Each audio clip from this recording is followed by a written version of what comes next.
Ya sábado 29 de agosto lo presenta a colección de poesía Baila by Topa Meinta de Wilco Harbers. El evento abriu para público a concentrar e tema de luto e esperança e lo conta com a presença de Gezaga Bertrand Soliano, que ainda lo recebi el primer exemplar. 4,5 jaar geleden is mijn man, mijn partner, overleden. En daarna, in de rouw, ben ik gedichten gaan schrijven. Uiteindelijk vonden mensen het heel mooi. Ik vond het zelf ook heel mooi. En toen is er een boek van gemaakt. Dat is dit boek, Dansen naar de ochtend. Daar heb ik ook een poëzievoorstelling over gemaakt. Dus ik treed ook op in Curaçao, Bonaire, Nederland. En er is later ook nog een Engelse vertaling van gemaakt, Dance Towards the Dawn. Dat is deze. In dat hele proces ben ik met heel veel mensen gaan praten. En toen kwam ik erachter dat het best wel lastig is om over hele moeilijke gevoelens te praten.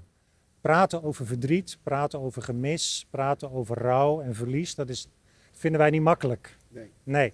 En ik heb gemerkt dat poëzie helpt ons daarbij. Poëzie, gedichten, poëma's kunnen ons helpen om daarover te praten met elkaar en elkaar te ondersteunen. We zijn heel goed in feesten, maar als het wat moeilijker wordt, dan wordt het toch wat lastiger.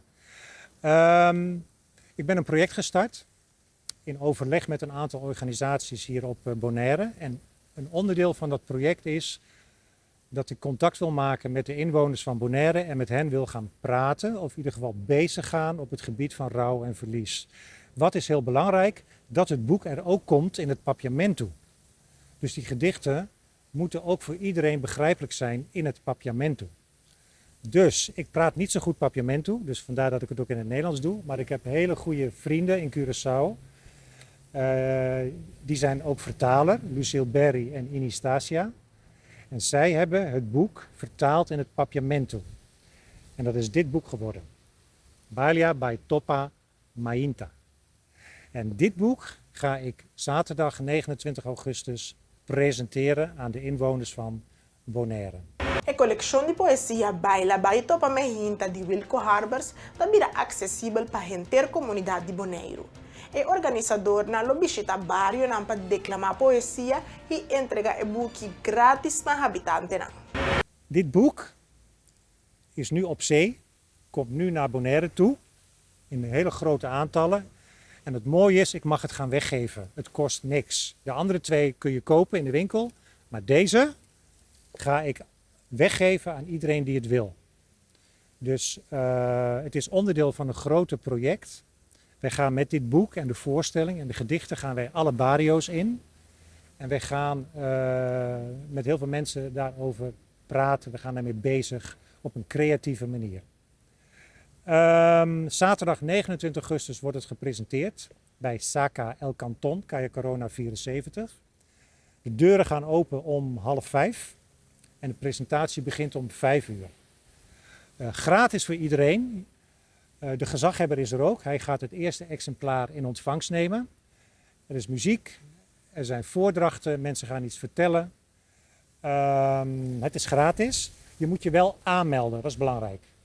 Dus stuur een e-mail naar wilcoha@gmail.com. Dus wilcoha@gmail.com. Geef even je naam en hoeveel personen je komt. Er zijn niet zo heel veel plekken meer, dus als je wil komen, wacht niet te lang met aanmelden. Maar waarom denk je dat poëzie zo'n krachtig middel is om troost te bieden? Dat is een goede vraag. Wij vinden het vaak heel moeilijk om precies te zeggen wat we voelen.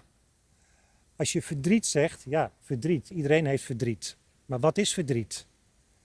En als je dan praat over verdriet is voor mij regen met zware druppels die op de grond vallen, als kogels weer terugschieten naar mijn hart, ik zeg maar iets, dan kan iedereen daar iets makkelijker een voorstelling van maken.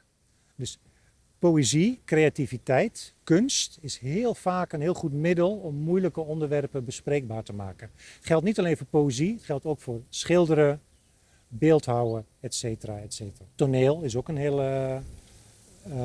bekend middel, waardoor je heel makkelijk bij je gevoel kan komen. Het is misschien leuk dat ik nog een gedicht voorgelezen. Dat is het gedicht wat achter op het boek staat. En het boek heet Brasami cubo ternura, consolami cubo amor, sanami cubo lagrima, suncimi cubo corazon, brasami.